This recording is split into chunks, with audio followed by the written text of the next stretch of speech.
पंकज, यही सवाल लेके मैं आपके पास आ जाता हूं कि जेडीयू और भारतीय जनता पार्टी के अंदर विवाद सरकार के हिस्से में भी आता है, और दूसरा ये जो हाई परसेंटेज है वोटिंग का, वो उससे महागठबंधन इतना उत्साहित क्यों है?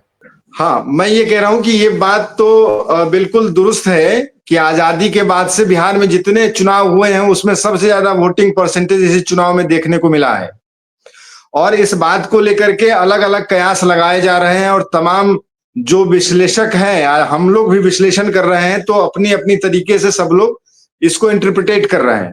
बेसिकली है ये कि ग्राउंड पे, मतलब जमीन पे अभी आप देखेंगे तो हमारे यहाँ दूसरे चरण में चुनाव है, तो ऊपर अभी हेलीकॉप्टर इधर से इधर, इधर से इधर नेता सब भ्रमण कर रहे हैं। बहुत क्लोज चुनाव है, बहुत क्लोज कॉन्टेस्ट है, और हर विधानसभा में आप देखेंगे ना कोई तीसरा फैक्टर है जो चुनाव को प्रभावित कर रहा है। इस समय कहना यह बड़ा मुश्किल है कि एनडीए जीत रही है या महागठबंधन जीत रही। बहुत क्लोज फाइट है। अब धीरे धीरे धीरे धीरे ये समझ में आने लगा है लोगों को कि कुछ लोग इस पक्ष में हैं कि बदलाव चाहिए, और कुछ लोग इस पक्ष में है कि नहीं, बदलाव अगर होगा तो फिर वही जंगल राज की पुनरावृत्ति होगी, जैसा कि एनडीए अपने सभाओं में और लोगों को मोबिलाइज करने के लिए कह रही है।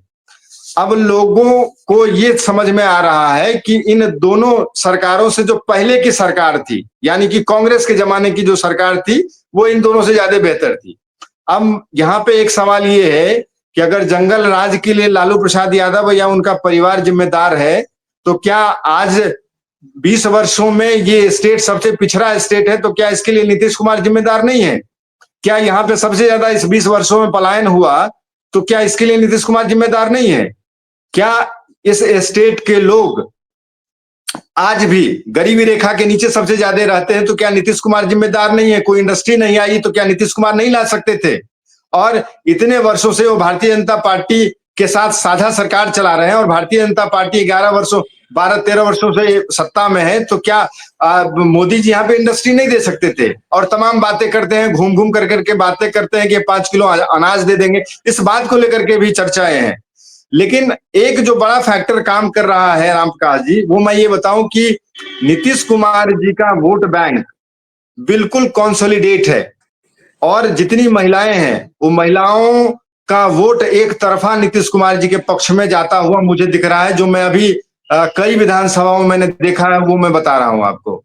तो मुझे ऐसा लग रहा है, ये मेरा अपना ऑब्जर्वेशन है, कि नीतीश कुमार जी का जो सीट है पिछली बार जो था उससे बहुत ज्यादा इजाफा हो रहा है उनके सीटों में, इसमें कहीं दो राय नहीं है।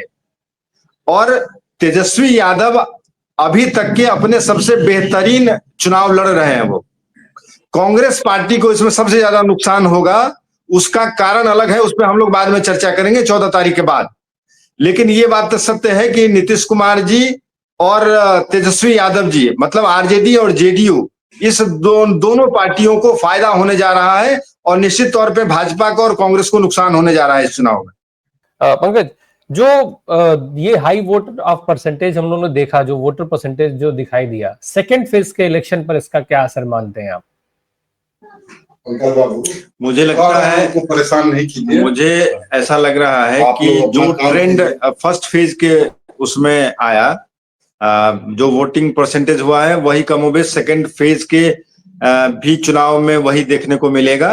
हो सकता है 1-8% का और इजाफा ही हो, या 1-8% का ऊपर नीचे होगा, और ऐसा ही ट्रेंड रहने वाला है पूरे बिहार में। मोटे मोटे तौर पे वैसा ही ट्रेंड चलेगा जैसा कि पहले फेज में हुआ है। और एक चीज समझिए, इसमें क्या है कि जैसे ज्यादा वोटिंग परसेंटेज हुआ, तो ऐसे कई एग्जाम्पल हैं जिसमें सत्ता बदली है, और कई ऐसे एग्जाम्पल हैं जिसमें सत्ता रिटेन भी हुआ है, मतलब वही सरकारें रही भी है और वोटिंग परसेंटेज ज्यादा हुआ है। तो इसको अलग अलग तरीके से लोग स्पेकुलेट कर रहे हैं और देख रहे हैं। यहाँ जो चुनाव इस बार का जो हो रहा है वो बहुत क्लोज है, और इसमें एक और चीज है जो नया फैक्टर है, जैसे जनसुराज का फैक्टर है, वो कहीं ना कहीं कई सीटों पे वो काम कर रही है, और उसमें बढ़ चढ़ के जो युवा वर्ग के जो बच्चे हैं, जो लड़के हैं, जो पढ़ाई कर रहे हैं या जो नौकरी ढूंढ रहे हैं, उन लोगों का एक बड़ा रोल है। जिस बात को प्रशांत किशोर कह रहे थे, उस बात को कहीं ना कहीं उन लोगों ने इस चीज को समझा है, और समझने में ये हो रहा है कि जो कैंडिडेट हैं, जो परंपरागत रूप से एक गठबंधन दूसरे गठबंधन में, तो वो तीसरा फैक्टर काम कर रहा है। वो सब लोगों को लग रहा है कि एक तीसरा ऑप्शन मिल गया है मुझे, लेकिन उनको सीटें नहीं आ रही है। लेकिन उनके पास जो वोट परसेंटेज आ रहा है, उसमें इधर से इधर कैंडिडेट का जीतना और हारना तय हो रहा है। जो मैं इनिशियली भी मैंने इस बात को कहा था एक कार्यक्रम में कि प्रशांत किशोर को भले ही इस बार एक भी सीट न मिले, लेकिन वो कई सीटों पे जिताने हराने के पोजीशन में हैं, ये तय है। ऐसे ही बहुत सारी सीटों पे लोकल फैक्टर काम कर रहा है, और दोनों गुटों के जो नाराज लोग हैं, वो जो खड़े हो गए हैं, वो बहुत सारी सीटों को प्रभावित कर रहा है। और कई सीटों पे डिसाइडिंग फैक्टर है कि कौन हारेगा और कौन जीतेगा। तो ऐसे में अभी कह पाना बहुत ही मुश्किल है। वो इसलिए है क्योंकि सपोज करिए कि 2 करोड़ एक्स्ट्रा लोगों ने वोट किया है, और जो लोग इस तरीके के सैंपल साइज लेकर के जो ये बता दे रहे हैं कि नहीं ये जीत रहे हैं और ये हार रहे हैं, वो बड़ा मुश्किल है। क्योंकि आपने बताया कि बाहर से भी लोग आकर के, जैसा बताया जा रहा है कि लोगों से वोट करवाया गया है। निश्चित तौर पे लोग कहते हैं कि वो भाजपा ने ऐसा किया है, कुछ लोग अभी कह रहे थे कि नहीं जनसुराज ने भी ऐसा किया है। अब कहने तो बहुत बहुत सारी बातें कही जा रही है, लेकिन फैक्ट ये है कि या तो नीतीश के पक्ष में वोट पड़ रहे हैं, या तो तेजस्वी के पक्ष में वोट पड़ रहे हैं, यही हो रहा है।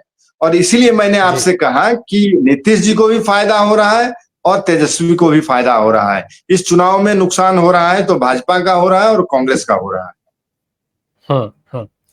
बहुत बहुत शुक्रिया आप सबका। अब निश्चित तौर पे पहले फेज का इलेक्शन खत्म हो गया है, दूसरे फेज के लिए सभी सियासी दलों ने अपनी अपनी ताकत झोंक दी है।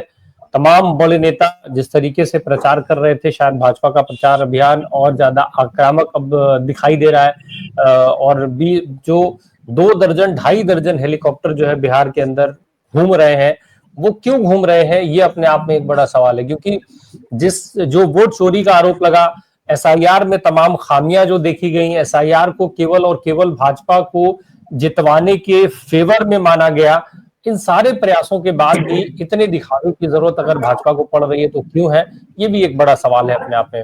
बहुत बहुत धन्यवाद पंकज जी, प्रफुल्ल सर, मनीष जी हमारे साथ जुड़ने के लिए, डॉक्टर संजय हमारे साथ जुड़ने के लिए, विनय सर चले गए उनका भी और हमारे दर्शकों का भी शुक्रिया।